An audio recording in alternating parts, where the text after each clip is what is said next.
du Seigneur, je t'invite pour écouter la parole éternelle, car c'est l'heure du choix. C'est l'heure du choix. C'est l'heure du choix. C'est l'heure du choix.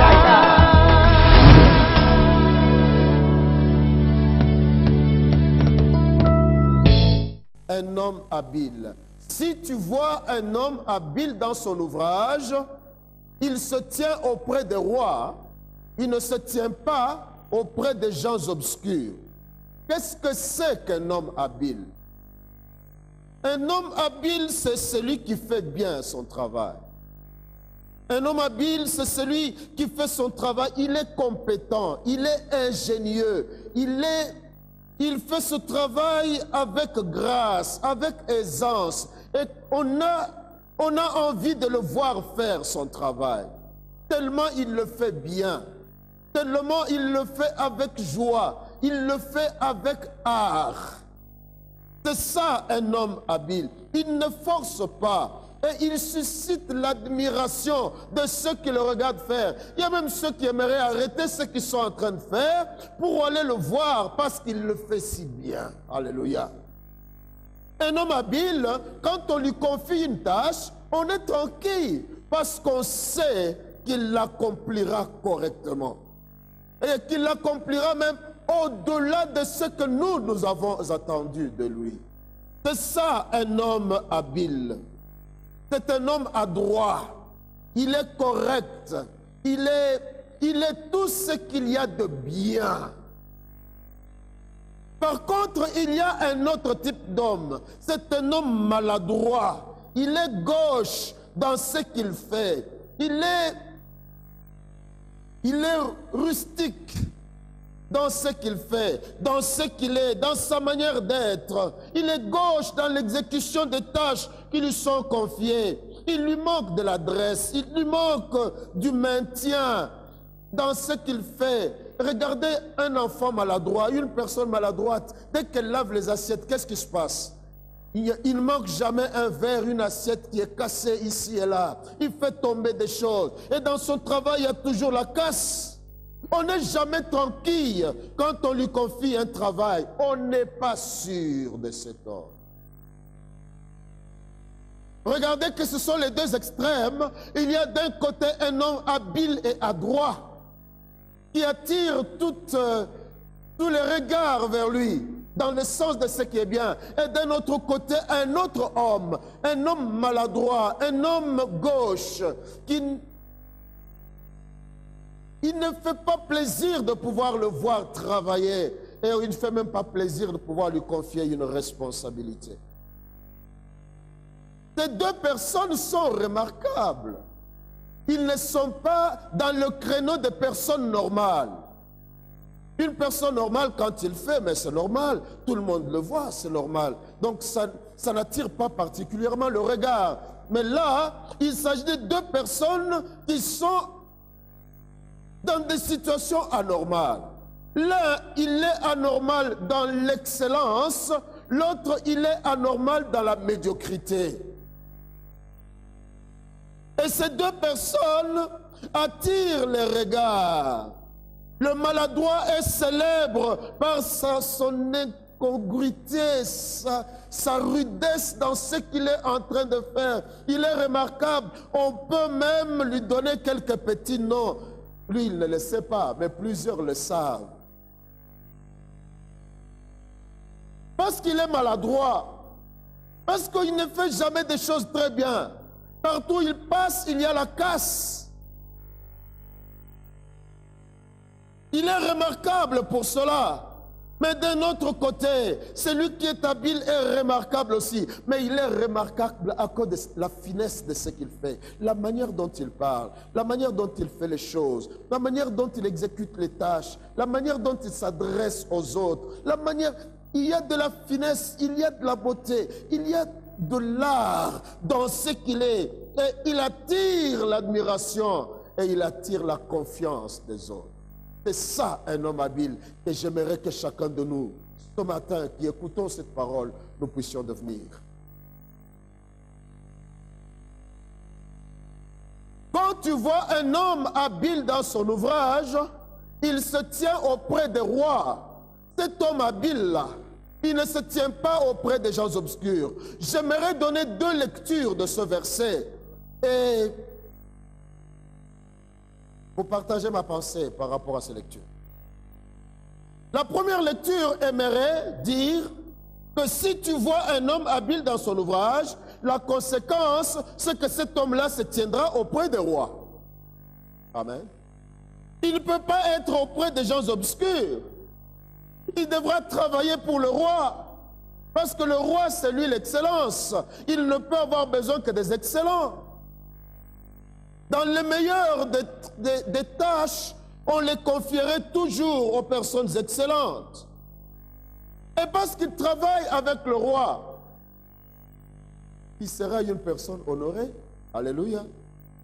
Et si tu vois un homme habile dans son ouvrage, en d'autres termes, on est en train de dire que les gens habiles, les personnes excellentes sont prises au service de personnes nobles, aux personnes des rois. Et on serait étonné de voir une personne d'une grande intelligence, une personne qui étonne les autres par son habileté, être engagée au service d'une personne médiocre. Ça, c'est la première lecture que nous faisons au sujet de ce texte. Mais il y a une deuxième lecture pour laquelle j'ai voulu avoir un plus grand penchant pour ce matin seulement. Dans cette dernière lecture, la Bible déclare, si tu vois un homme habile dans son ouvrage, il se tient auprès des rois, il ne se tient pas auprès des gens obscurs.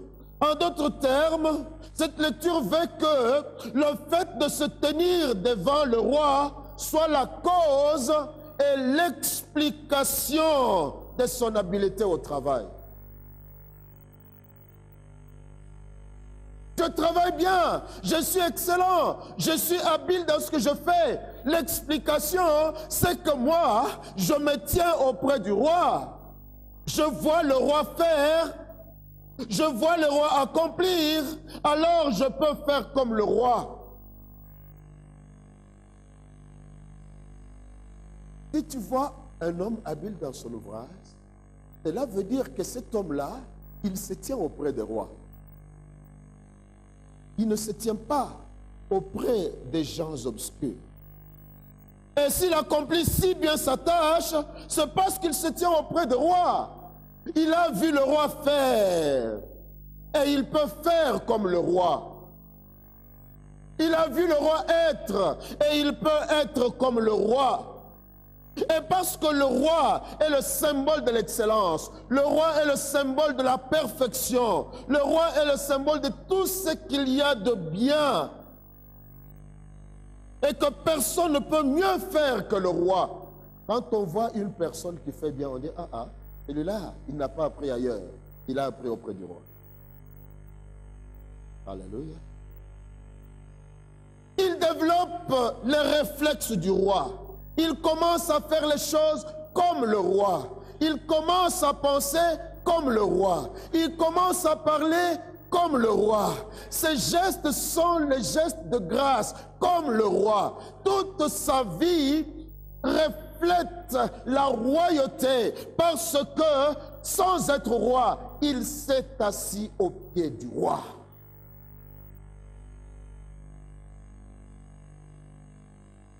Par contre, celui qui préfère vivre avec les médiocres, préfère demeurer dans la présence des méchants, de fréquenter les gens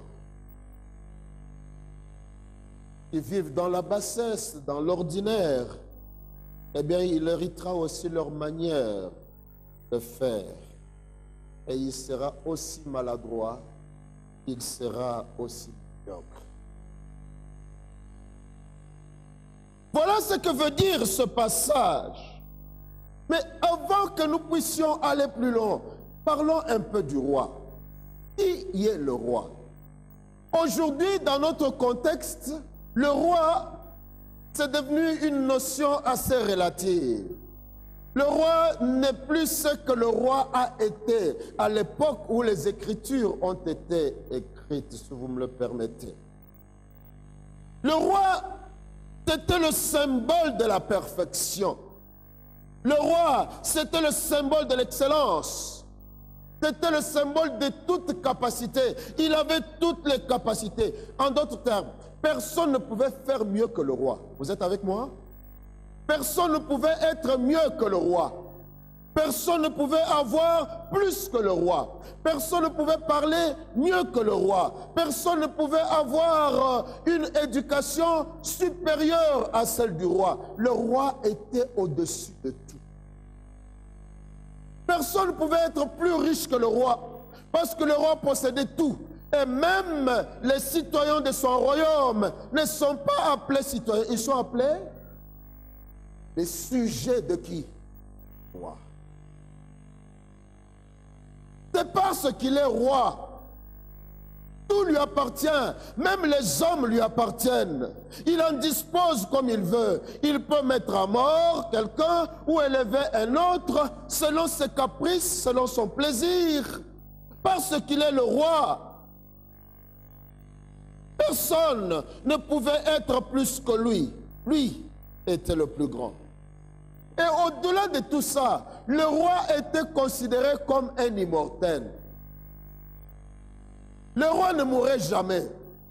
C'est vrai qu'un jour, après plusieurs années de règne, il se couchait et il partait. Mais on disait que le roi n'est pas mort parce qu'il survivait dans celui qui héritera de son trône, qui est son fils.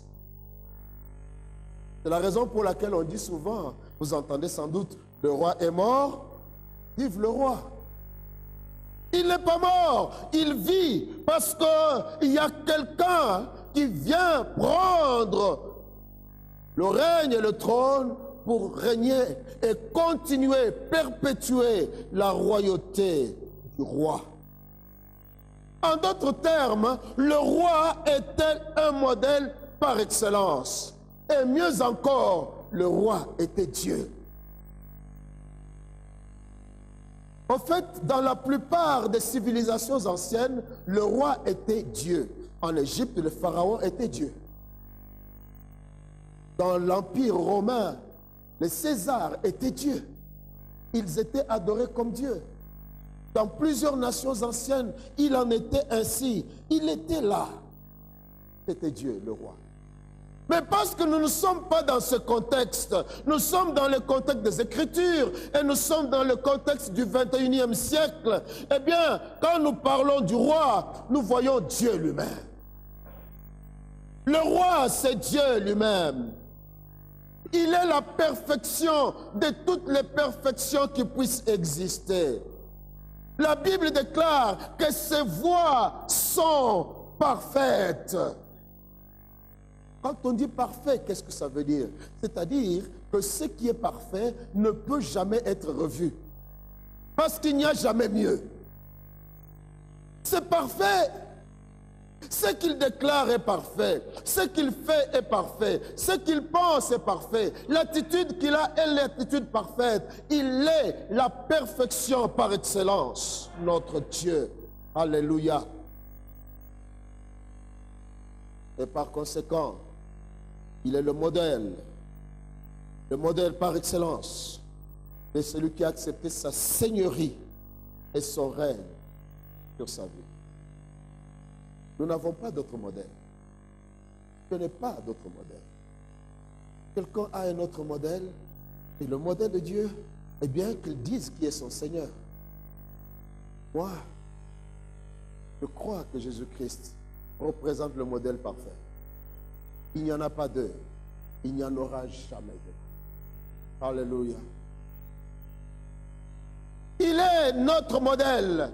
Il est notre point de mire. Il est notre point de référence. C'est lui que nous regardons. Il est parfait parce que sa sagesse ne changera jamais. Les hommes peuvent changer. Les générations peuvent passer. Les années peuvent passer. Nous pouvons changer d'espace, aller dans un autre espace. Dans le temps et l'espace, il reste le même. Il ne changera jamais. Comment voulez-vous que je puisse avoir un autre modèle qui est si changeant? Les humeurs changent. Dans les circonstances quelconques, il change. Il me fait une promesse aujourd'hui et le jour où il n'est pas content de moi, il fait une promesse contraire. Il oublie la première. Comment puis-je avoir une telle personne comme référence entre nous? Nous sommes heureux d'avoir une référence parfaite. Alléluia. Une référence véritablement parfaite. C'est notre Dieu qui est notre référence. C'est lui le roi dont il est question. Mais le roi est aussi les hommes et les femmes, des hommes et des femmes signes, des hommes et des femmes excellents et excellentes, des hommes et des femmes que Dieu a donnés comme modèle, un modèle à la société, un modèle à l'Église. C'est ça, des rois également. Quand je dis modèle, nous avons discuté ensemble de ça au courant de la semaine. Un modèle, c'est celui qui a quelque chose à donner. C'est celui qui est différent des autres.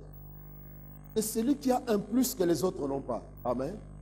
Et cependant, le temps que je vous ai enseigné, j'ai été un modèle pour vous quelque part. Pour quelle raison? Parce que vous avez trouvé que j'ai des choses que vous n'avez pas. N'est-ce pas? Et ces choses-là, vous les aimez tellement que vous aimeriez les avoir. Un modèle a toujours quelque chose. Je sais que vous êtes un modèle pour moi aussi quelque part. Parce que chacun de nous a reçu une grâce de la part du Seigneur dont les autres devront profiter. Ne pensez jamais que vous n'avez rien à donner. Un modèle, c'est celui qui a plus. C'est celui qui fait plus. C'est celui qui connaît plus. Écoutez, je l'ai dit et j'interpelle tous ceux qui, ici dans cette église, ont la possibilité, la grâce de monter sur cette chair pour pouvoir apporter la parole de Dieu. Vous devez avoir plus. Parce que si vous n'avez pas plus, vous ne donnerez rien. Nous sommes à une période où nous n'avons plus que nos pasteurs pour nous enseigner, nos églises pour nous enseigner. Nous avons plein de chaînes de télévision qui nous font du matin au soir que nous donner la parole de Dieu. Vous allez sur Internet, il y a des sites qui n'ont que ça. Vous avez des fidèles ici qui sont des rats d'Internet, qui connaissent ces choses. Et le jour où vous venez ici pour prêcher la parole, tout ce que vous prêchez, il le sait déjà. Il faut apporter quelque chose en plus.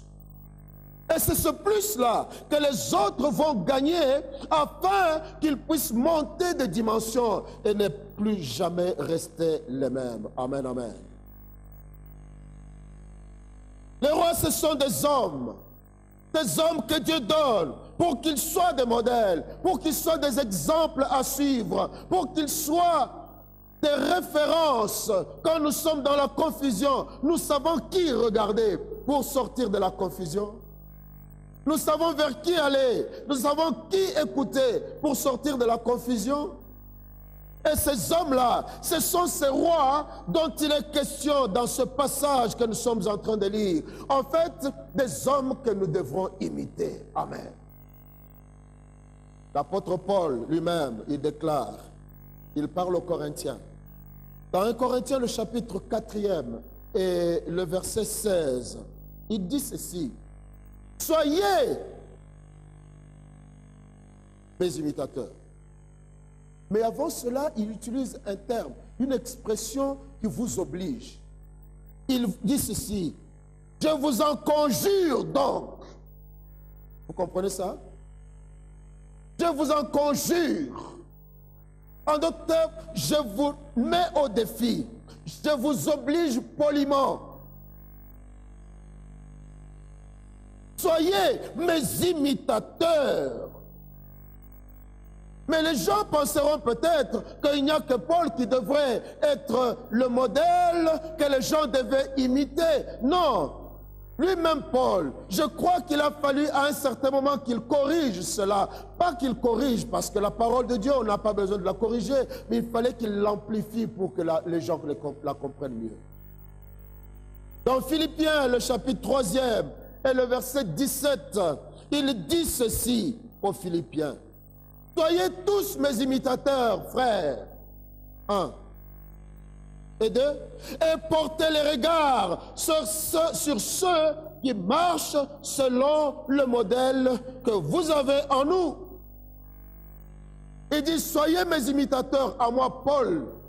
Mais ne vous arrêtez pas à moi, Paul, parce que dans la diversité de l'Église, il y a tellement de différences, tellement de spécificités, que si vous vous focalisez seulement sur moi, vous ne serez pas suffisamment complet.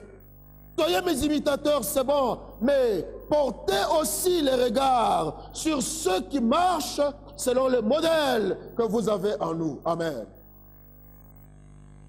Portez le regard sur ceux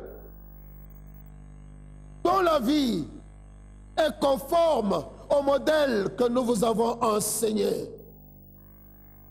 Mais pour qu'il n'y ait pas de confusion, pour qu'il n'y ait pas une interprétation abusive de la pensée de Paul, il ajoute une chose importante. Toujours au Corinthiens, 1 Corinthiens, le chapitre 11, le verset 1er, il dit ceci, il dit, soyez mes imitateurs, mais sachez que moi-même, j'ai aussi celui que j'imite. Soyez mes imitateurs, comme je le suis moi-même de Christ. Ne soyez pas imitateurs si je fais quelque chose qui est en dehors de la pensée de Christ. Ne m'imitez pas. Voilà ce que Paul voulait dire. Mais il avait comme le culot de pouvoir dire, soyez mes imitateurs. En d'autres termes, Paul était sûr de lui-même. Il était sûr de sa consécration. Il était sûr du statut qu'il avait. Il savait qu'il était un homme signe. Vous ne pourrez jamais dire à quelqu'un, sois mon imitateur, quand vous-même vous avez une vie chancelante. Aujourd'hui, vous marchez bien, demain, ça ne marche pas. Dans beaucoup de choses, ça marche bien. Et puis, un jour, on se rencontre, il y a toujours des petits mensonges qui sont en train de se glisser dans ce que vous dites. Et vous dites, soyez mes imitateurs. Les gens seront vos imitateurs. Jusqu'à quel point? Cela pouvait avoir laissé aux hommes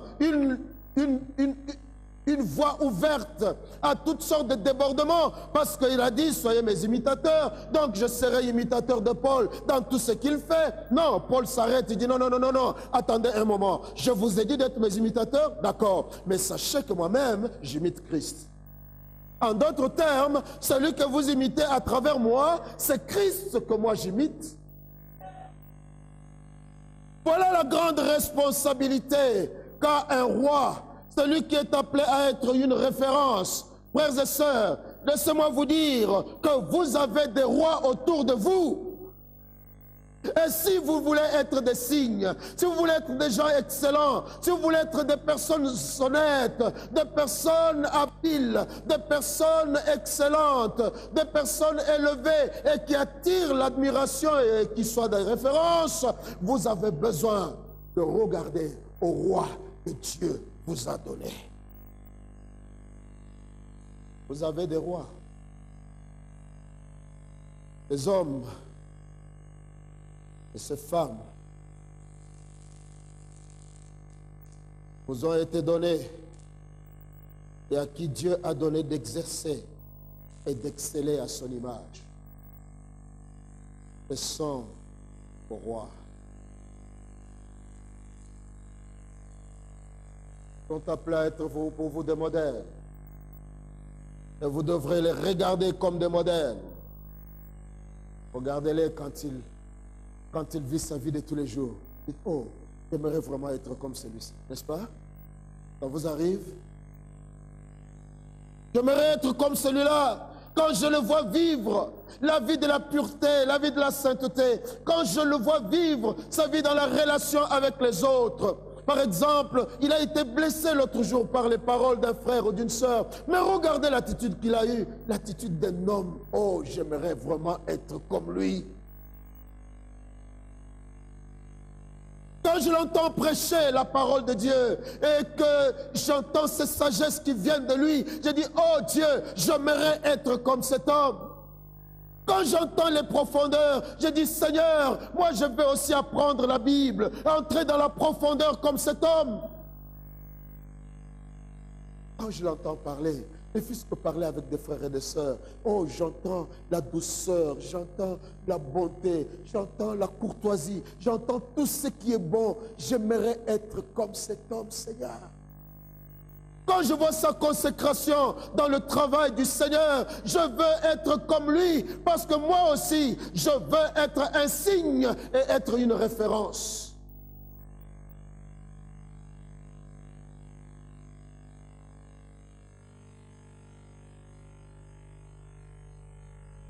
Chacun de nous a un roi.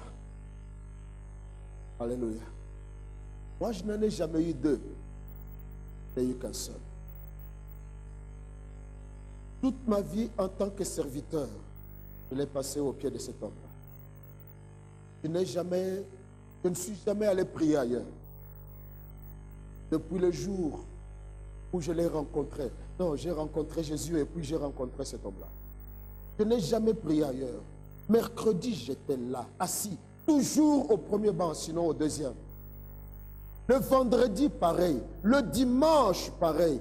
Toujours là. Et je buvais tout ce qui...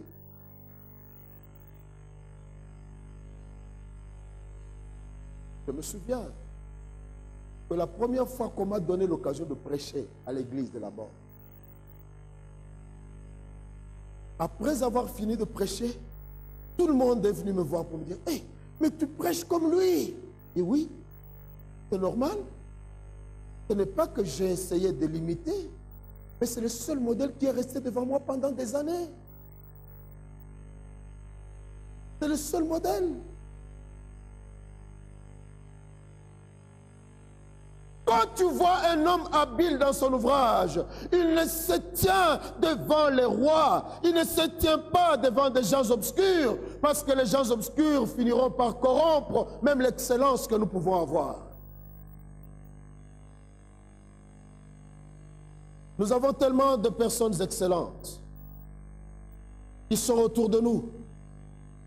Ils sont différents, ils suscitent l'admiration, parce qu'en eux, nous voyons Christ. Ils sont notre modèle parce qu'eux-mêmes, ils ont pour modèle Christ. Ils excellent, ils font bien, ils sont très bien même. L'admiration, l'envie. Non, je parle d'une envie positive. J'ai envie d'être comme. Amen. J'ai envie d'être comme.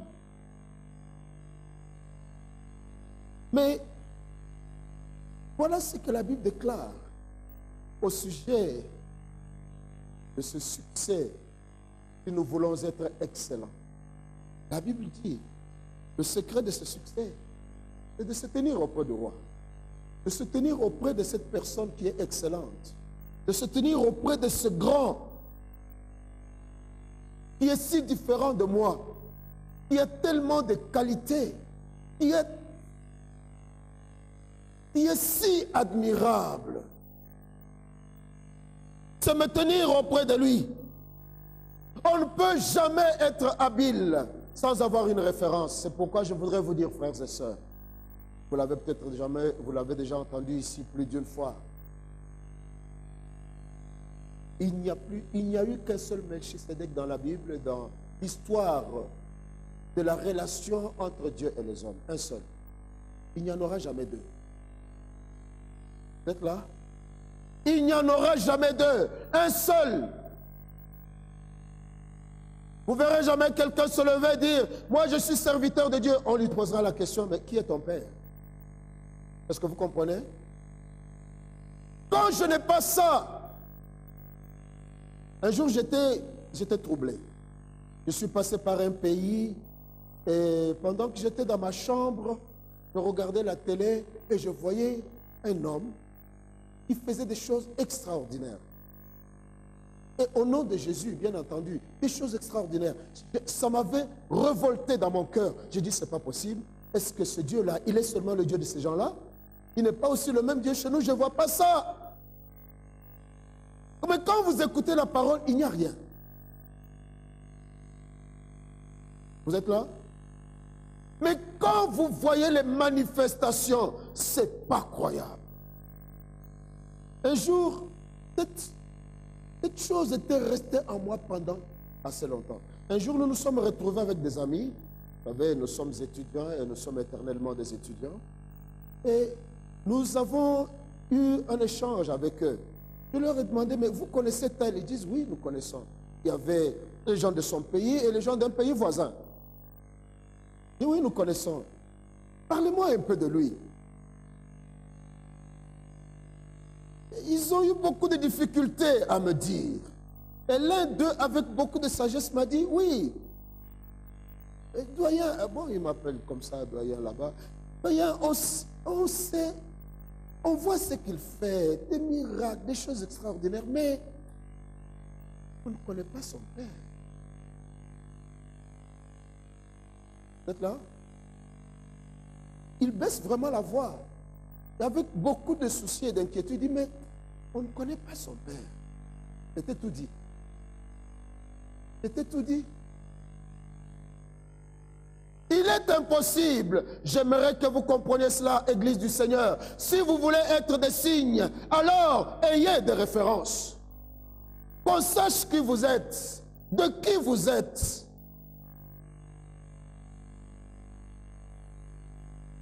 Un jeune serviteur dont je suis le parrain est venu me voir. Il a fait même son stage chez moi. Le pasteur, il fait un bon ministère à Kinshasa, dans l'une de nos églises. Il est venu me voir pour me dire, papa, est-ce que vous pouvez accepter?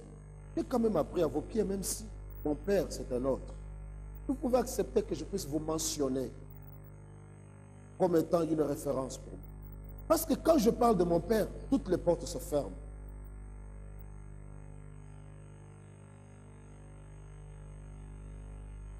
Je lui dis, un père reste toujours un père. Moi, tu peux dire que tu me connais, que je me suis occupé de toi, il n'y a pas de problème. Mais ton père, c'est celui-là, ça ne sera jamais moi. Est-ce que vous comprenez cela? Nous avons chacun de nous une référence. En français, on dit, dis-moi qui tu hantes, je te dirai qui tu es. Et si nos références, notre modèle, notre roi, c'est une personne qui vit dans la médiocrité, qui vit dans la bêtise, qui vit dans l'impureté, qui vit dans le péché, qui vit dans la méchanceté de toute forme et des compromissions de toute forme, eh bien en ce moment-là, vous pouvez comprendre que quand vous vous présenterez devant les hommes, ils diront non. Tel père, tel fils, nous ne pouvons pas avoir confiance en vous. Et je suis heureux de savoir que dans cette assemblée, vous appartenez à un peuple à part. Vous avez un nom qui est respecté ici. Et pour ça, je bénis. Et je suis fier de ça.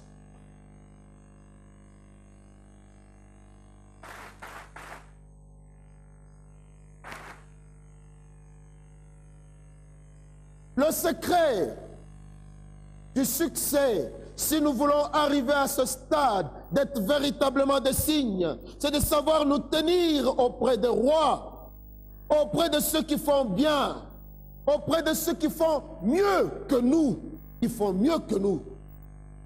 Et pour se tenir auprès de celui qui fait mieux que nous, frères, sœurs, il y a un prix à payer. Ce prix, c'est la remise en question de soi-même. L'homme attaché à lui, orgueilleux et rempli de lui-même, n'a pas cette capacité de se remettre en question parce qu'il pense que c'est lui le meilleur, parce qu'il pense que c'est lui qui fait bien, parce qu'il pense que les autres ne sont rien. Il n'y a que lui et lui seul. Et devant des choses qui dépassent ses compétences, eh bien en ce moment-là, les attitudes deviennent différentes. Nous devons savoir nous remettre en question. Nous devons avoir l'humilité de reconnaître qu'il y a dans les autres quelque chose de plus que nous n'avons pas. Et l'apôtre Paul déclare, et j'aime ça, dans Philippiens, le chapitre 2, le verset 3, il dit, ne faites rien par esprit de parti ou par peine gloire, mais que l'humilité vous fasse regarder les autres comme étant plus que vous. Que l'humilité vous fasse regarder les autres comme étant plus que vous. C'est ça le secret. Savoir me remettre en question quand je vois les autres faire mieux que moi. Pour dire, oh tiens, ça c'est bien, je peux gagner ça. Je n'ai pas l'âge de votre pasteur. Ni l'âge dans la foi, ni l'âge des hommes mariés, ni l'âge tout simplement des années d'âge. Mais quand je viens ici, je regarde ce que vous faites, je note dans mon carnet, je parle avec lui, je pose parfois certaines questions. Mais je note, je sais que ce sont des choses qui seront utiles pour moi. Moi, je ne suis pas complexé de pouvoir demander et apprendre. Vous pouvez être tout petit là, monter ici à la chaire pour prêcher. Je suis assis là dans le banc et je note. Parce que je sais que j'apprends et j'apprendrai toujours. Et j'apprendrai même du plus petit de tous. J'ai appris une belle leçon. Nous sommes dans les années 80, au début des années 90. Non? Les années 89, oui je pense, 87, 88. J'étais en train de passer un moment très difficile. Je pense que je faisais une dépression pratiquement par rapport à beaucoup de choses que j'avais avec Dieu. On discutait ensemble et j'avais l'impression que j'allais flancher. Ce jour-là, un mardi, où le pasteur reçoit, il recevait. J'étais assez ennuyé, nous avons déjà été ensemble, on a parlé de certaines choses. En ce moment-là, j'étais administrateur de l'église. Eh bien, je suis sorti et j'étais en train de marcher dans la propriété. Je me posais tellement de questions dans mon esprit. Et puis, à cette époque, chez nous, l'école de dimanche n'existait pas encore. On avait ce qu'on appelait le club biblique des enfants qui se réunissait le mardi.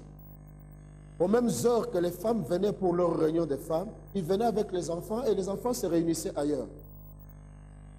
Et les enfants étaient dans leur réunion ce mardi-là, au-dessus, dans l'immeuble qui était à côté. Et là, mes pas m'ont conduit jusque-là. Je dis, bon, je vais me distraire un peu avec les enfants, peut-être que...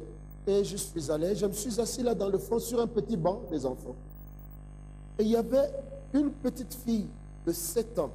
C'était le moment où les enfants se levaient pour rendre témoignage. Cet enfant de 7 ans s'est levé. Et il a rendu son témoignage dans son langage d'enfant. Et moi, là où je me trouvais, j'ai trouvé la réponse à ma dépression. Et je suis sorti de ces lieux complètement libéré à cause du témoignage d'un enfant de 7 ans. Écoutez, regardez chacun de ceux qui vous entourent comme ayant quelque chose de plus que vous pouvez apprendre. Alors, en ce moment-là, vous êtes prêt à être une personne utile. Mais quelle est la tendance du monde? La tendance du monde, c'est de s'éloigner de ce qui est meilleur que nous. La tendance de l'homme normal, c'est de s'éloigner de ce qui est meilleur que nous. Parce que ce qui est meilleur que nous nous juge. Ce qui est meilleur que nous est une menace pour nous. Nous voulons toujours paraître nous-mêmes, être les meilleurs. Nous éloigner de ceux qui sont excellents, de ceux qui font mieux que nous. Parce que justement, ils sont un danger pour nous. Et dans notre orgueil insensé, on les repousse. Et même si on en avait la possibilité, on les détruirait. C'est ça la tendance de l'homme. Et c'est la tendance que nous avons regardée dans notre société.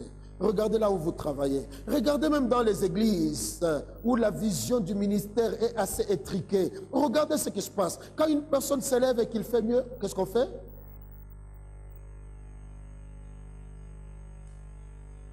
Pourquoi? Parce qu'on a peur de l'excellence.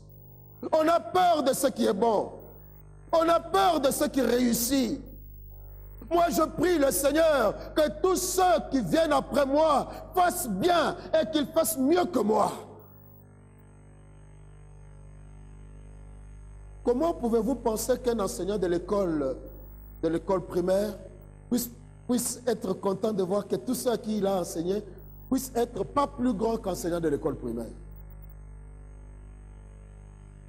Qu'est-ce qu'il en tire comme fierté? Il n'y en a pas. Il n'y en a pas.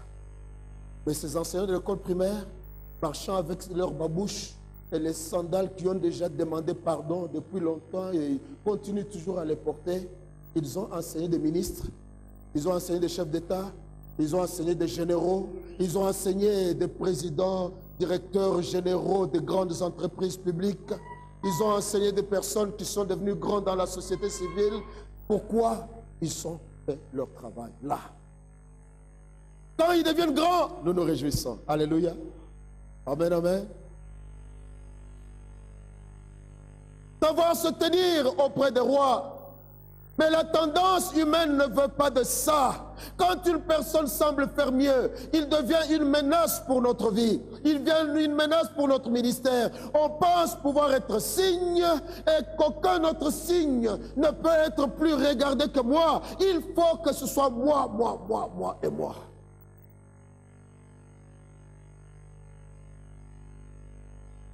Et par conséquent, ce signe qui monte, ce signe que vous craignez, vous n'avez pas besoin de le craindre.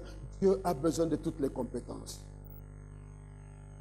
Ce signe-là, qu'est-ce qu'il faut que je fasse? Je dois l'abattre, je dois le détruire, je dois le faire disparaître. Alors pour ça, on utilise toutes sortes de moyens. Et vous savez, hein, celui-là, vous savez, ce jour-là, on l'a vu, il faisait comme ça. Nous apprenons des choses terribles qui se passent entre les serviteurs de Dieu, dans le sens de la médisance, dans le sens de la calomnie, toutes ces choses qui se font dans la bouche de ceux qui se mettent ici devant la chair et qui prêchent la parole de Dieu. Juste pour quelle raison? Pour détruire quelqu'un, pour l'anéantir et qu'ainsi il ne soit plus signe. Ainsi je resterai le seul signe. Est-il possible de porter le fardeau d'être le seul signe sur toute l'humanité? Et même sur cette église entière?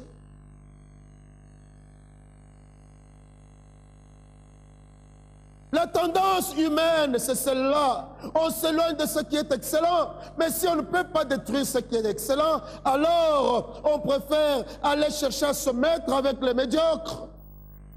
Parce que je suis quand même un signe.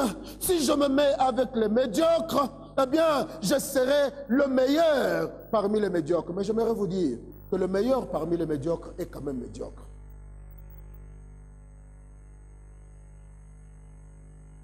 Vous vous mettez avec les médiocres, ils viennent vers vous pour demander conseil. Vous dites, oh, moi je suis grand. Ils viennent demander conseil, ils viennent vous dire leur admiration. Oh, vous êtes un homme formidable. Sans vous, que serait devenue notre communauté de médiocres?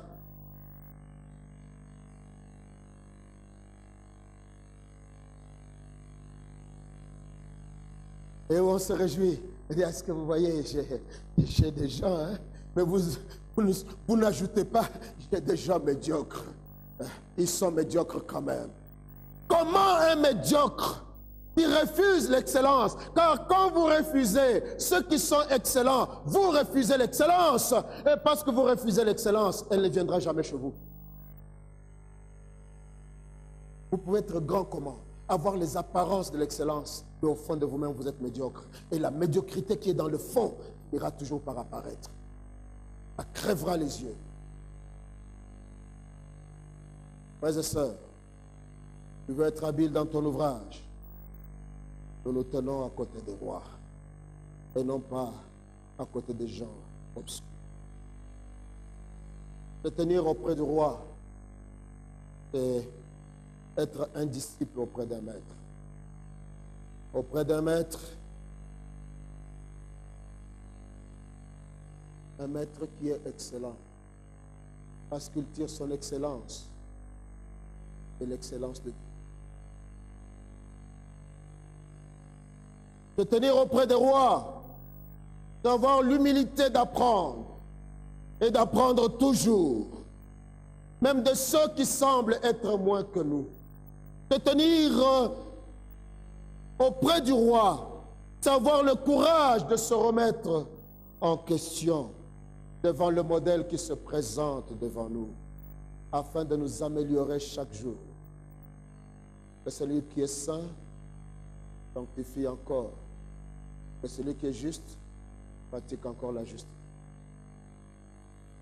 De tenir auprès des rois, de savoir avoir le désir de toujours ressembler à un modèle qui excelle.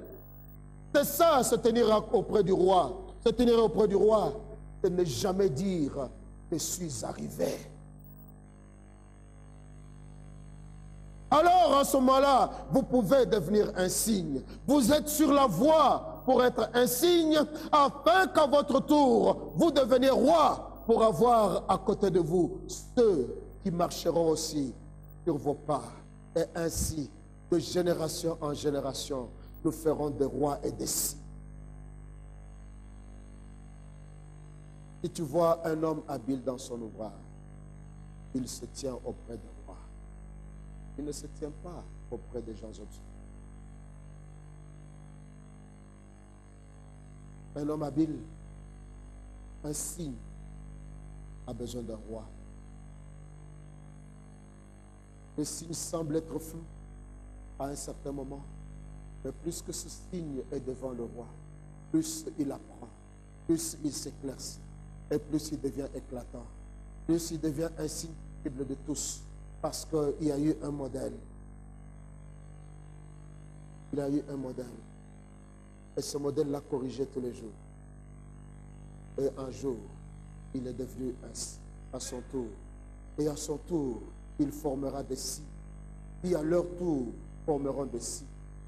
Ce pays, cette ville, ce monde, cette humanité a besoin de signes. Et vous êtes sur la voie d'être ceci. Et vous ne l'êtes pas déjà. Pour cela, ayez des références. Il n'y a pas de signe sans référence. Il n'y a pas de signe sans roi. Il n'y a pas d'homme habile sans roi. Il n'y a pas d'homme excellent sans le modèle de l'excellence. Puisse le Seigneur faire que cette assemblée lève le regard et qu'il regarde aux hommes qui marchent selon la pensée de Dieu. Vous aurez compris, frères et sœurs, que je ne vous envoie pas à aller chercher ceci ailleurs. Je ne vous envoie pas à aller chercher les meilleurs pasteurs que vous pouvez connaître dans la ville ou ailleurs. J'ai donné un petit exemple la fois passée ici d'une sœur qui est là-bas chez moi, dans une autre église, et qui me dit « Ah, mais pasteur, vous êtes allé à Lubumbashi? Ah, j'ai mon pasteur là-bas. » Il l'appelle même son pasteur. Il ne le connaît pas, ils ne se sont jamais vus, ils se sont juste entendus au téléphone. Mais il a un pasteur. J'aimerais vous encourager à savoir que vous avez été placé en cet endroit parce que Dieu a placé devant vous ainsi. Il va placer devant vous un roi. Il a qualifié lui-même. Il peut ne pas avoir votre âge. Il peut ne pas avoir votre niveau d'instruction. Il peut ne pas avoir les capacités intellectuelles élevées que vous avez. Il peut ne pas avoir fait des expériences de noblesse au-delà de ce que vous êtes. Il peut ne pas être ça. Ça peut être votre pasteur, ça peut être votre encadreur, votre responsable d'un département, un homme qui est une référence attestée dans cette assemblée. Voilà le roi dont vous avez besoin. Allez frapper à des portes, courir à gauche, à droite. Ça, c'est du vagabondage et ça ne peut pas vous honorer. Ça ne pourra jamais faire de vous un signe. Vous serez toujours brouillon. Vous serez toujours un signe, mais un signe vague, un signe flou, qu'on ne peut pas bien voir. Parce que vous allez chez celui-ci, il vous corrige. Vous allez chez celui-là, il vous amène dans la confusion. Et votre signe perd encore son éclat. Et en définitive, vous devenez un monstre dans l'église. Pas ainsi. Plaise à Dieu que nous soyons dans une assemblée des hommes et des femmes habiles. Ceux qui marchent selon le modèle maître, selon le modèle du roi, dans la mesure où le roi lui-même est conforme au modèle du roi au-dessus de tous les rois. Seigneur, je te bénis parce que tu as voulu que nous partageons. Bien-aimés, merci d'avoir suivi ce message.